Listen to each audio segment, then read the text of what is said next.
May is Mental Health Awareness Month, and with one of the biggest factors impacting our mental health is financial debt. So joining us now to discuss this is licensed clinical psychologist and National Debt Relief Financial Wellness Board member, Dr. Regine Muradian. Thanks for joining us. Thanks for having me. And we often hear about financial debt kind of going hand in hand with mental health. I mean, it can bring someone's happiness way down, right? But how does it really impact us? Well, being in debt is overwhelming and people feel as if they've lost control over their lives. And in fact, a survey by National Debt Relief found that 69% of respondents said being in debt has made them actually withdraw from the things they love. And 70% feel like a black cloud hanging over them when they're in debt. So this loss of control really triggers the fear of the unknown and embarrassment. And this heavy burden of debt can really make a person feel trapped and isolated from others. So are there things that we can do then if we are dealing with financial debt and we want to make sure that our mental state is healthy? Yes, absolutely. So you want to first establish a plan in gaining control back over your life. And that's where resources like National Debt Relief can help. They are the leading debt relief organization that has helped over 450,000 people settle their debt while really empowering them at the same time to lead a healthier financial lifestyle.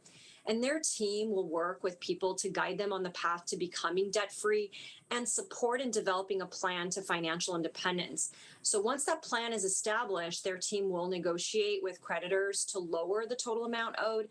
And this type of support and feeling of control can really help breathe in new life into your financial and mental health and empower you to feel like you can live again.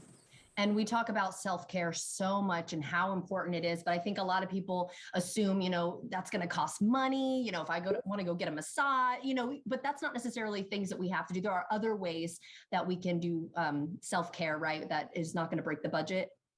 Yes, absolutely. And when you practice self-care, no matter what type of challenge you're facing, that's really key to doing it daily and maintaining good mental health. So here are a few self-care tips that are super easy to do. So one is practicing one activity you want to do daily, such as exercising, reading, talking to a friend. Also practicing shifting your mindset from a negative thought to a positive one. So for example, with financial debt, you could say, I'm in debt to, I have a plan to get out of debt.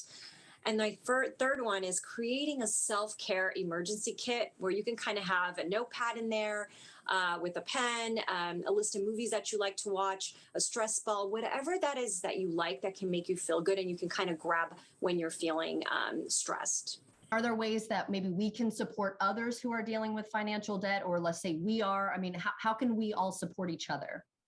So first, I encourage open communication to really avoid feelings of isolation. So whether it's with your partner, your spouse, your family, or friends, because when you stay silent and you don't talk about the issues, they tend to build up internally, and that can cause further stressors when it comes to either relationships or your social life.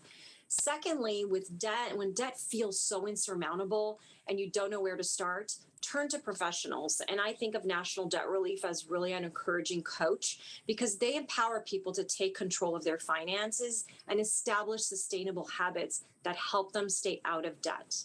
If we want to learn a little bit more, then where can we go?